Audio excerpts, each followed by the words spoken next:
Hello, friends, and welcome to the Exploring Washington State podcast. My name is Scott Cowan, and I'm the host of the show.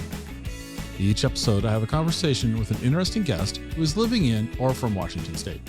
These are casual conversations with real and interesting people. I think you're going to like the show. So let's jump right in with today's guest.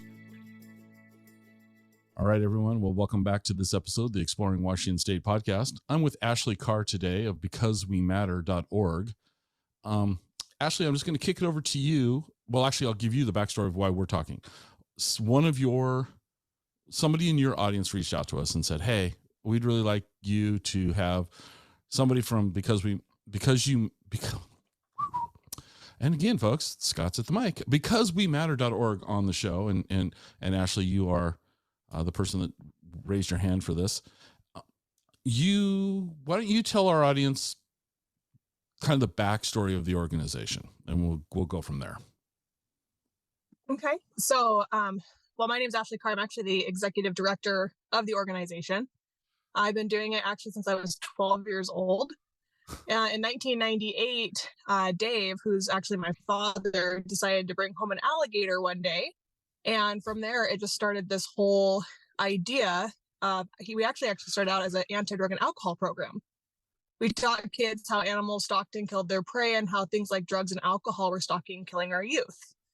Okay. Well, after he kind of got into it a little bit more, he realized that predators aren't the villains. They're essential to the ecosystem. So it's kind of giving off a bad vision for the predators of nature. And so he switched over to wildlife education conservation, which also opened the audience group to a much younger age. Mm-hmm. So kind of more of the backstory of the organization is for 19 years, traveled, did school assemblies, fairs and state fairs and things like that. Our family was over $100,000 in debt to keep the organization alive. And we had gone through 2 bankruptcies to continue caring for animals. Mm-hmm. And something just had to change. He was getting older and getting ready to retire out. And I don't enjoy traveling. I don't like traveling with animals. I don't like putting them in boxes. I don't like taking them school to school. It's not my thing. I like the rescue side. I like the rehabilitation side. And honestly, out of nowhere, an organization called Airbnb started an experience tab and said, would you like to be a part of our experiences? And we said, what do we have to lose? Let's give it a shot. And within 2 weeks, we went #1 Seattle. 2 months later, we went #1 globally. And 6 months later, our organization was debt-free for the first time in 20 years. Wow. Okay. Yeah. That's cool. It was remarkable. And we, it was a pretty big whirlwind. All of our animals started getting 6 to 8 times the size enclosures they were in. We were starting to expand our facility. For the first time ever, we had staff that wasn't volunteer-based, but actually paid staff. And we were able to start growing to where we could start rescuing more animals that got to stay home in sanctuary. And all of our animals were able to retire out and not travel, which is beyond ideal, because they deserve to not travel. Right. And in June of 2020, when I took over the organization, the business model and plan just quickly started to change of what and how we wanted it to look and go. Mm-hmm. That's amazing that the Airbnb literally reversed the course financially. That's amazing. It did. That's amazing. It did. Okay. It did. So, and one main reason, like that you were reached out to by our followers is because they're now requiring us to get special permits. So we've actually had no income and no Airbnb for about 16 months. Mm-hmm. We've been completely incomeless to run an organization that costs over $50,000 a month to feed animals. And the plus side of being shut down, though, is that it opened up amazing opportunity to grow our community and people to see the good work that we do and rescue animals. And we've been more involved in social media and trying to build up that platform and going live every day. And we've got to meet some really amazing people along this journey of being shut down, which we wouldn't have had time for being open. Right. So So let me ask you this question. So this started with an alligator, it right? started all with an alligator. One alligator. So hmm as of today, when we're recording this, how many animals are in your care? We're actually at the least amount of animals that we've had in a very long time. We're up Okay. to about 102. 102. Okay. 102. Yep. We have over 52 different species that we care for. Okay. So we have sloths, alligators, birds of prey, bobcats, cougars, raccoons, possums, armadillos, reptiles of all different kinds. I actually have 5 alligators now. Well, I in our care. saw a video of an That came anteater. from, yeah. I was That like, came from a confiscation in Olympia. in Olympia. hmm Okay. All right. So how do you go about obtaining the animals? What's the it's not like you're just, I'm joking here. It's not like you're putting it, looking for sloth on Craigslist ad. So where are the animals coming from, and what sort of care does your organization capable of providing? So we don't take in any species that we can't provide the best care for. Okay. So when we get in an animal, usually we'll get a phone call from animal control. I don't know if you heard about that alligator they found in Lakewood, Washington. That I think I did hear about that. well, that came to our facility. Okay.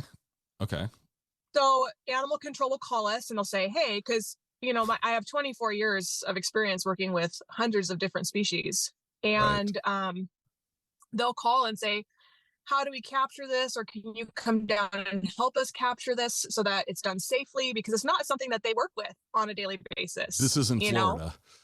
It's not Florida. No, where they're like, yeah, okay. Exactly. Okay. All right. It's not common up here. Right. And they'll just call us and say, do you have space? And we'll take it. And if we don't have space, we are capable of taking something in and holding it to be able to find another place for it, so that euthanization isn't what happens. Right. So we have not, but we could, like, say they got a bear. We do have enclosures that would be suitable for a bear for a 2-week holding, right? And then we could give it to, like, the proper facilities to care for it for the rest of its life. We tend to stick with the, cougar size and below is kind of where we stick to. So cougar size and below. Okay. Now you have wolves, you have cougars, raccoons. Yes. I'm pausing to think how I want to phrase this thing. Are they all, I'm going to guess that there's intermingling based on compatibility, or are they all in their own separate by species environments?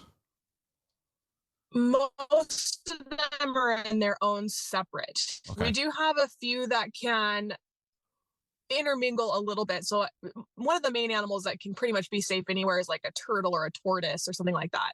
Right. So we do have like tortoises in our sloth house because they don't bother each other. But as far we don't practice intermixing species. Okay. Well, I didn't even know if that would be a practical thing to do. I was just thinking, but from the outside looking in, you must have quite the elaborate setup to accommodate this number. You said 52 species at this time. That's quite an elaborate. That's quite a lot of different species. And so, how big is the facility at this time? Our facility is on 10 acres. Okay. We use probably about 5.5 of those acres, or 6 of those acres. And we do have different like outbuildings for like our South American animals. They need to be heated all the time. We also have a reptile house that is just strictly reptiles. We try not to intermix anything that if it were to get out in the enclosure, it could hurt another animal. So we try to keep things separate. We have a bird quarantine trailer that houses all of the macaws and cockatoos that we got in on neglect cases. Oh, wow. Okay. So, and then we have acre runs and day runs for our wolf dogs, because wolves are actually our conservation side of things. Mm-hmm. We want wolves to be put back out in nature where they really belong. Okay. So we are able to, if a Yellowstone were to call us and say, hey, we need a litter of puppies, we would be able to provide that for them with our animals. Wow. But we don't breed for private ownership or anything like that. It's only for accredited facilities that would be able to do a reintroduction program.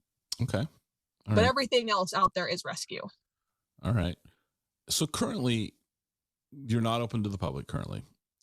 No. And how many people does it take to run the organization without the public facing side?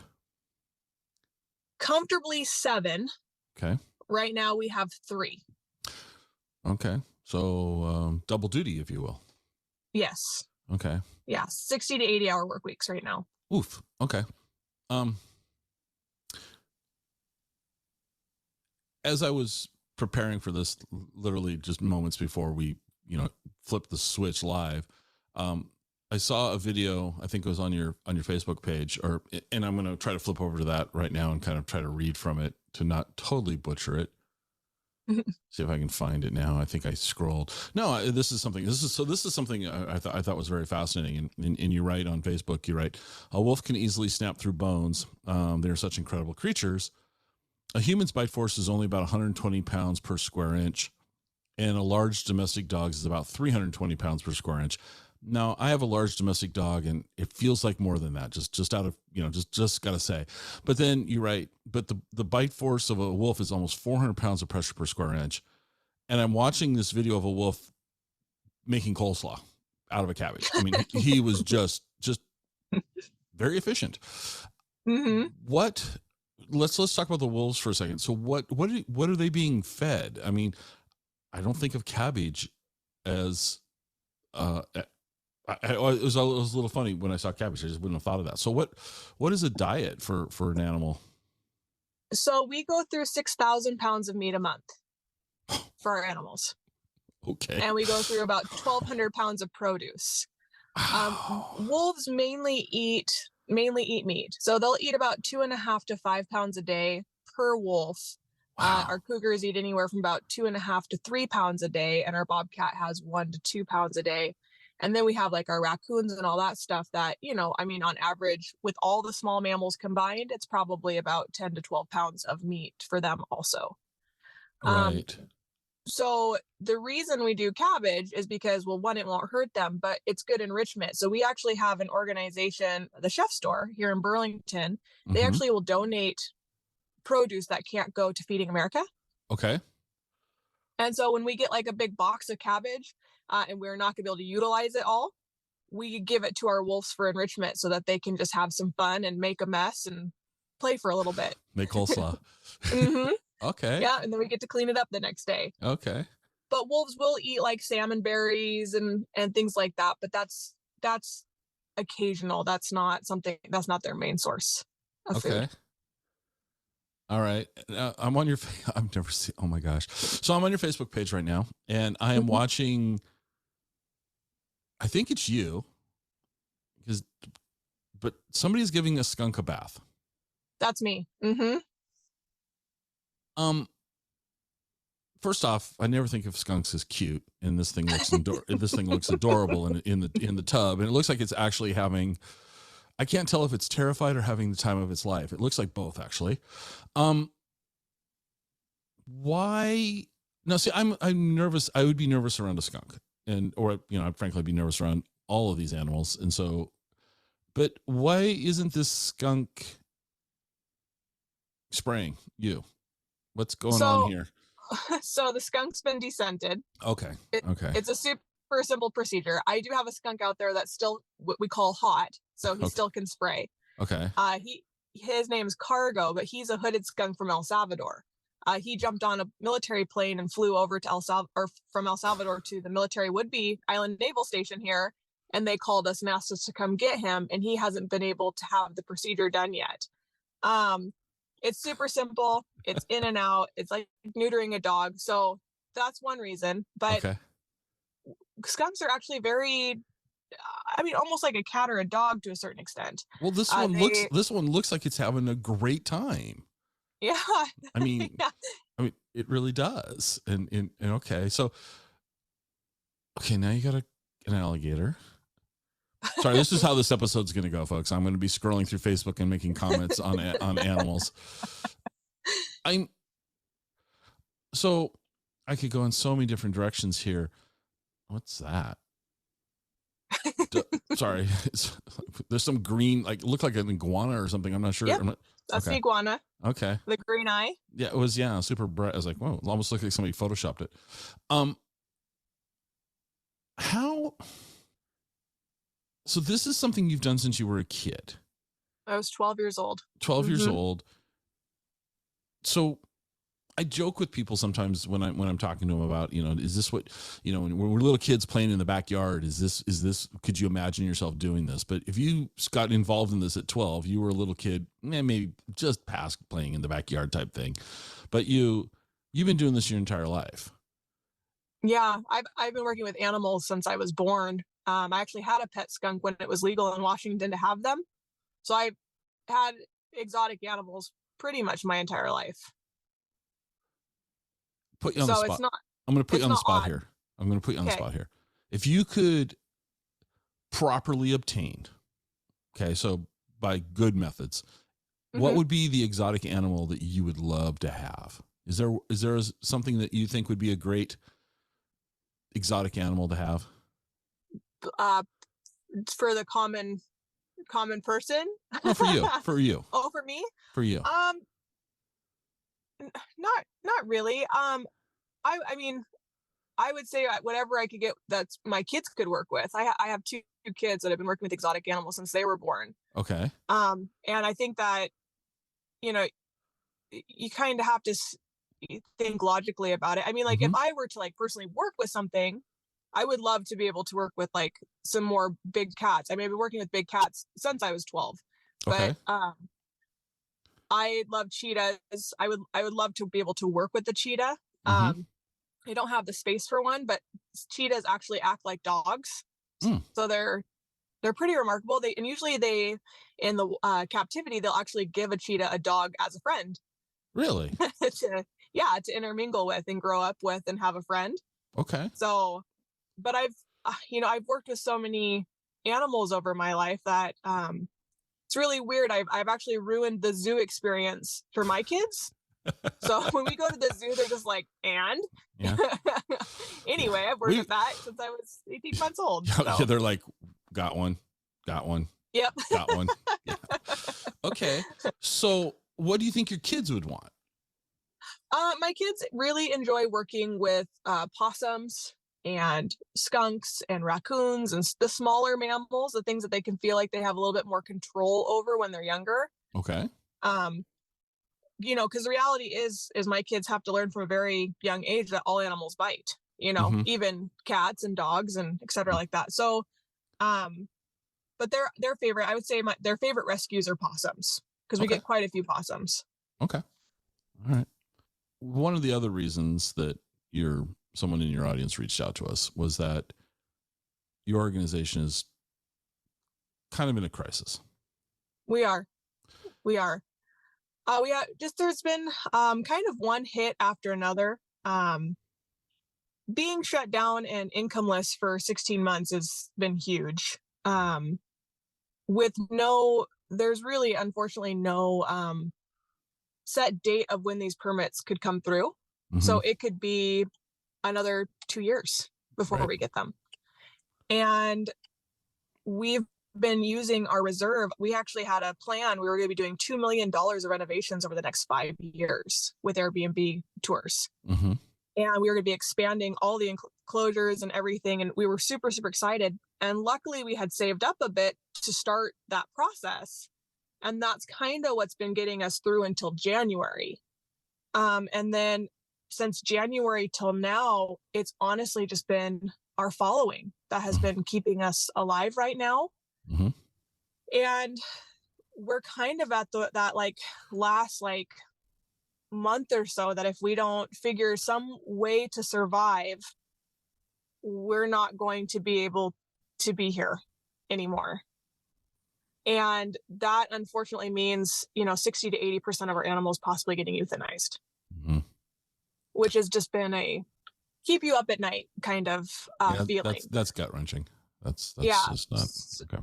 So we've been working really hard to kind of spread our message and just to say we're an asset here and we're needing our community to come together um, and help if they can. We actually are working on moving to a different county in Washington State because we love Washington. And we would not have to be going through all of this. We would actually be able to be open within like 5 to 6 months Mm-hmm. after getting all the animals moved. And we would be back up and running with Airbnb and all of our programs that we were going to be starting. We did a Make-A-Wish Foundation. We have a military PTSD program that we offer for free, would all be able to start up again. And we've been getting into schools virtually, so we'd be able to offer those virtual programs for free again, which would be amazing because Mm-hmm. I don't think education should cost the teachers money to do something really cool for their kids. Right. And so we'd like to get back to that point, and we can if we move. Okay. I don't think staying in Skagit County is going to unfortunately be something that's going to be possible for the organization. So Okay. What can the public, if they're not already helping, what can the public do to help?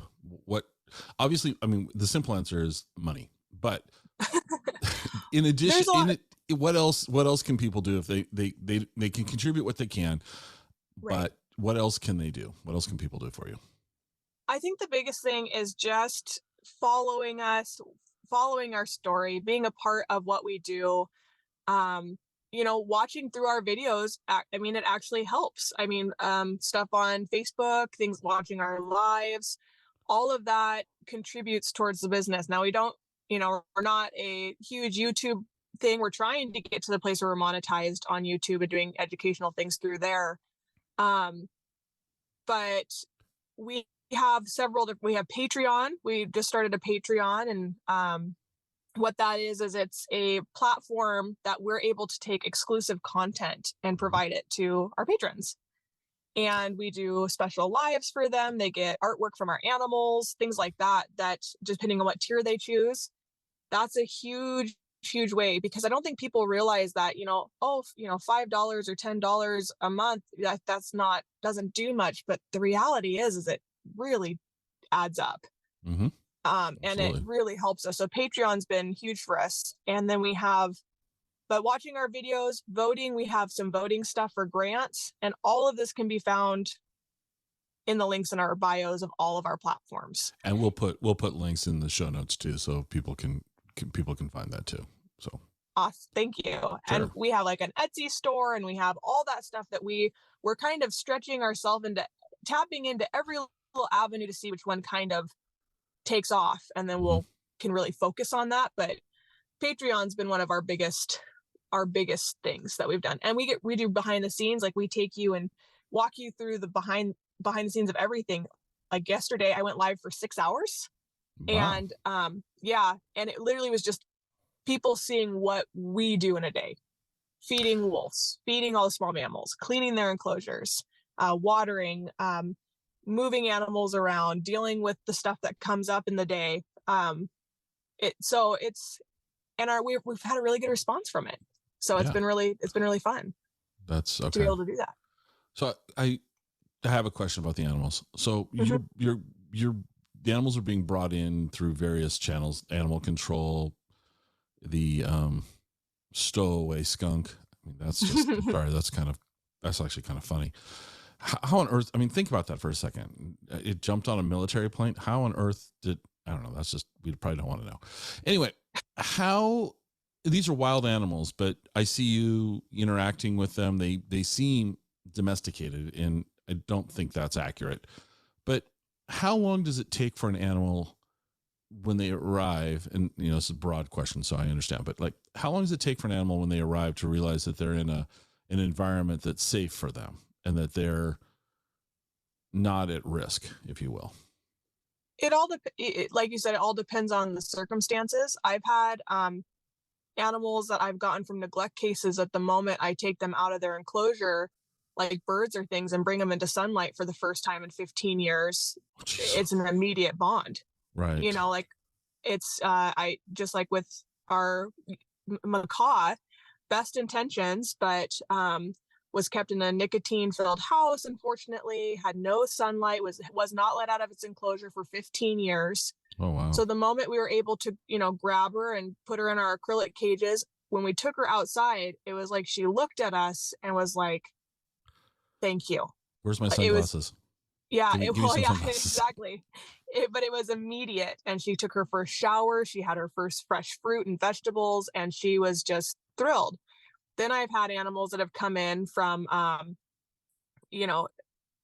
good homes, actually. Laws, regulations change, and they're forced to get rid of their animal. And you can go through a 3 to 4 month thing of depression, like with a bobcat or something, because they miss their owner and they miss their normal, their regular. And my whole theory, I don't rush anything. If it takes me 10 years to get an animal's trust, it takes me 10 years. And sometimes it never comes. And that's okay. So it's literally our staff, and our motto is just respect the animal, know who they are, and learning their personalities and their dispositions.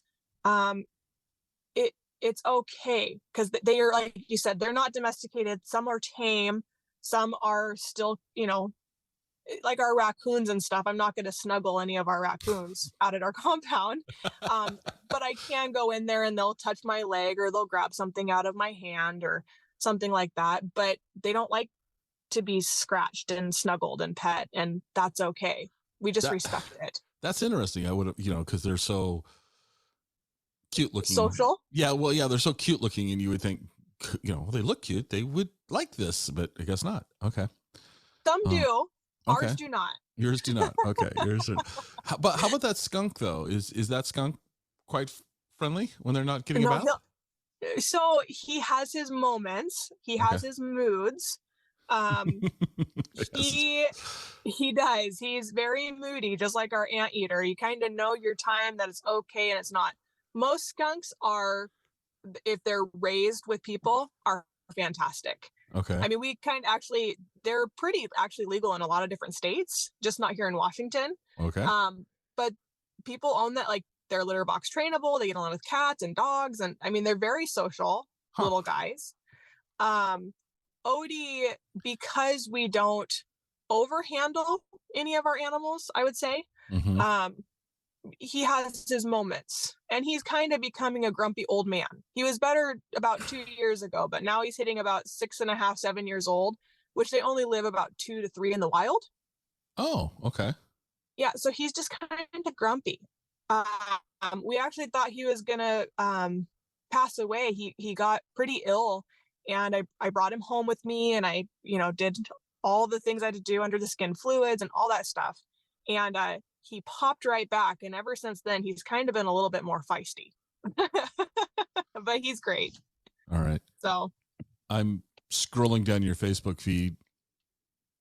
This is comical. There's a raccoon in a circular swing. Just chilling.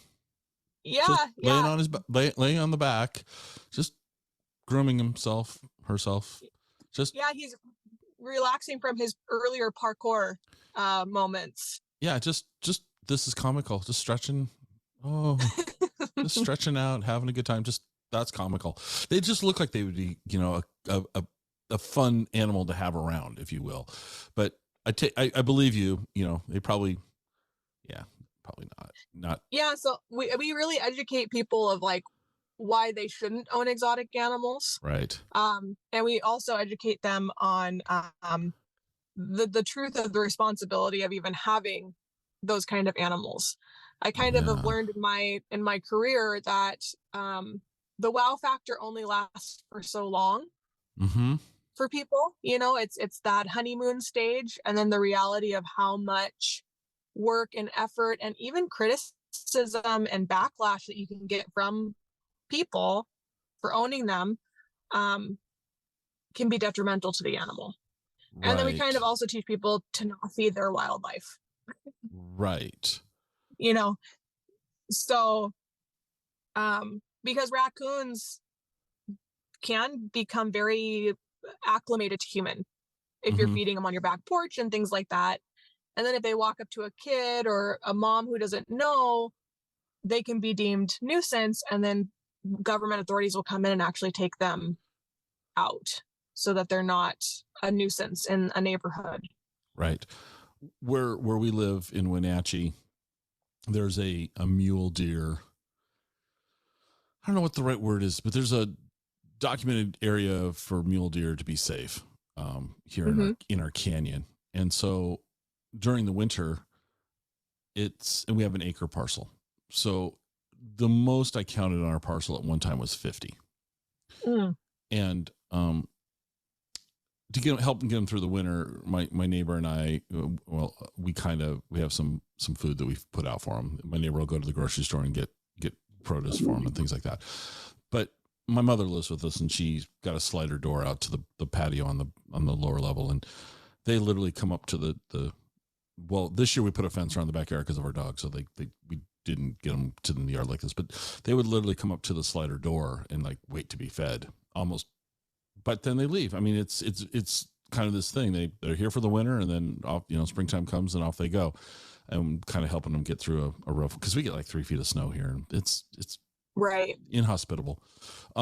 Anyway, but yeah, I agree with you. I certainly wouldn't want to keep feeding raccoons, or we have a skunk that likes to come around our neighborhood, which drives our neighbor's animals crazy. And we have my next door neighbor has alpaca, and so we've got our own little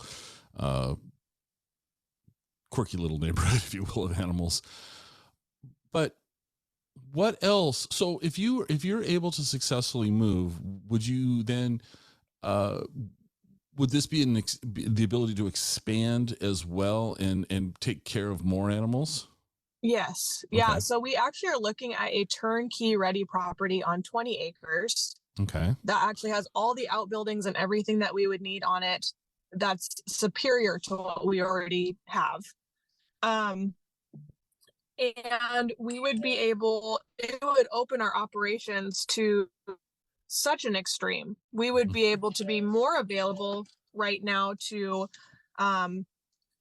fish and wildlife, animal control. Now, our whole mission is, we don't want to have animals come in, because that means something's bad has happened, right? Mm-hmm. To that animal, usually. Right. But we would love to be able to be an outlet and prepared to be able to do that. Because, like, for example, when we got one confiscation, you don't normally just get one or two things. Like, that's not normally how it works. Okay. You'll get like hoarding situations. Oh. So you'll get 7 sloths and a giant anteater and hairy armadillos and a plethora of reptiles.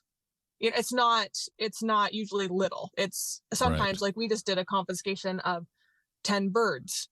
And before that, we did 12, Right. so it's just, we want to be able to be a resource that the community can utilize to be able to keep animals safe. And often we're confused with the rehabilitation clinic, which we are not. Anything that comes into our compound has to stay at our compound or be transferred to another sanctuary. Okay. Because they legally cannot be re-released. Okay. We want animals out in nature, but there are times where they cannot be put back out. Okay.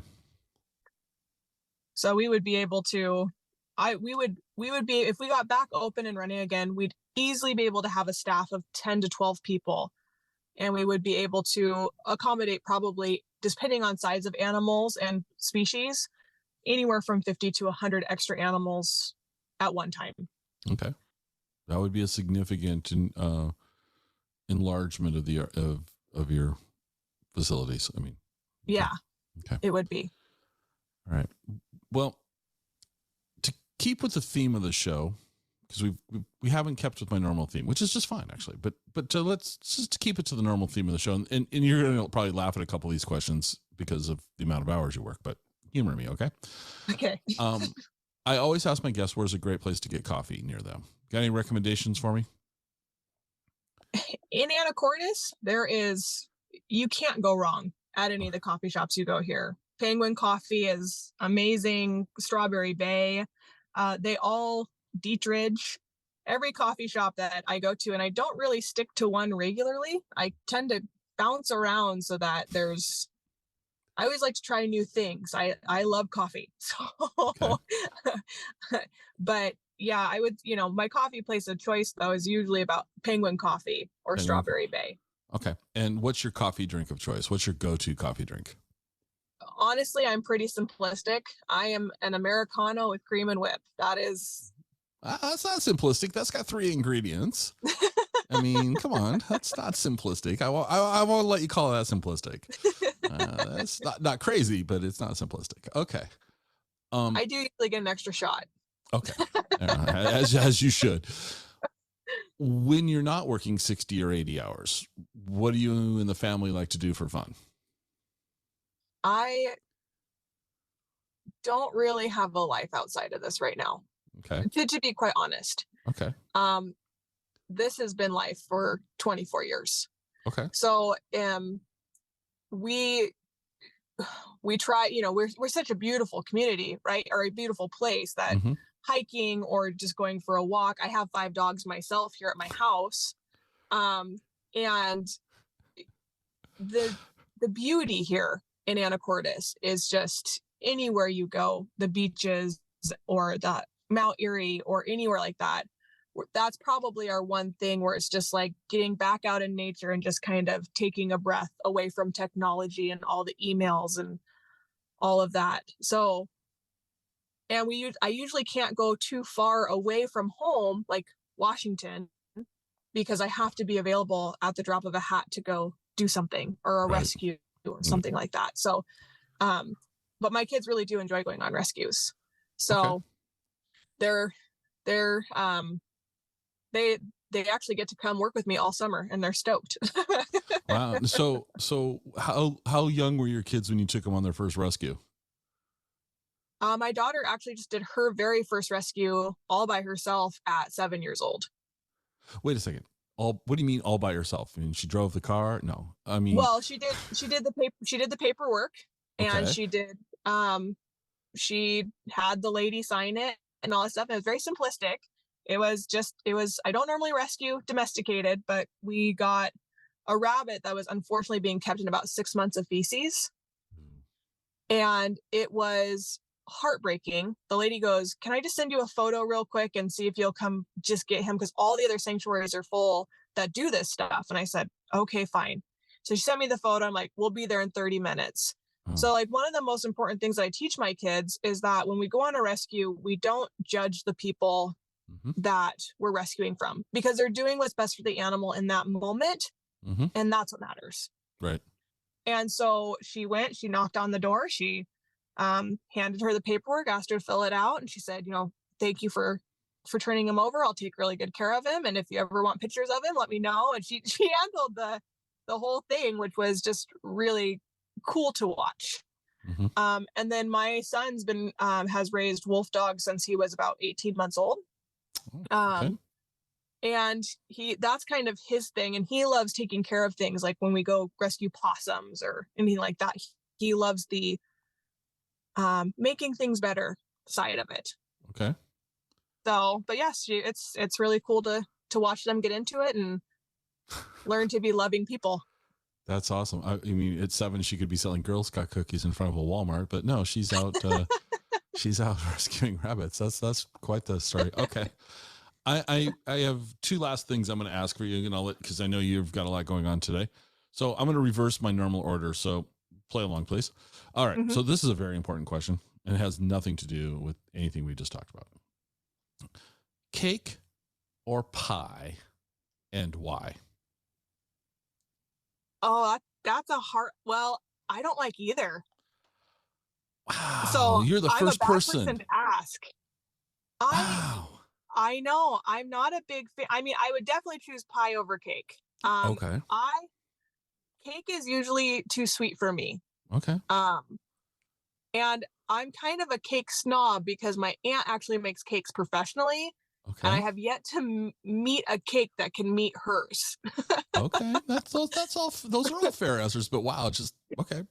All right. Yeah. All right. But I would choose cheesecake over, or a pie over. You would choose anything. Pie. Okay. So what type of pie? Um, that's a probably, I would say pumpkin is my go-to. Okay. I do like pumpkin pie, Okay. All but right. I only like it once a year, and then I'm good for a while. And then you're good for a while. Okay. All right.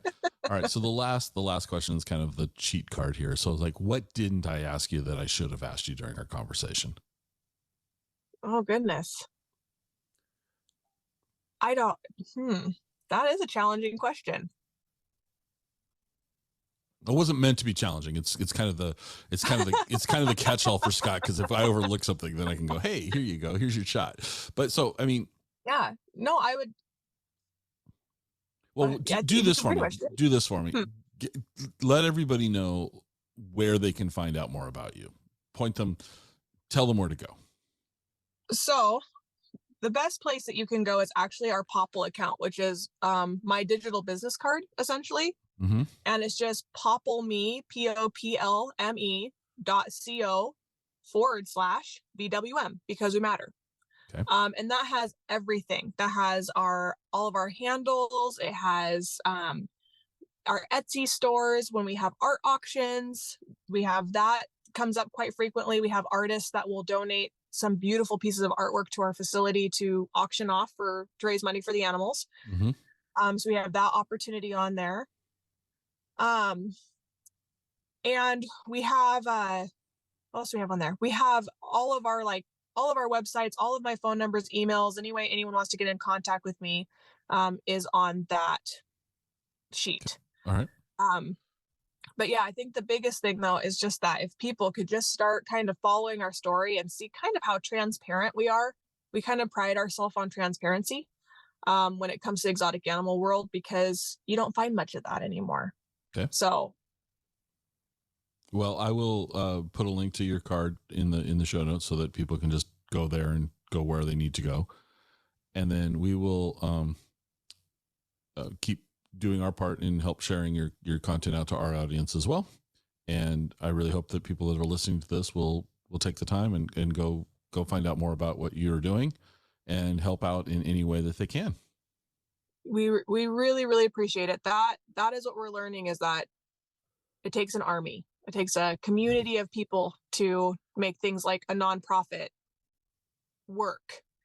So, and I hope that we can show the audience really great things, and we hope that we can be a #1 place for people in Washington to come again and have a really amazing experience and meet some really cool animals and learn a lot about them. So we will get there. All right. Well, thank you for taking the time to chat with me today. No, thank you for having us. We really appreciate it. Hope you enjoyed the show. You can reach me on Twitter at ExploreWaState. I'd love to hear your comments. You can also visit our website at explorewashingtonstate.com.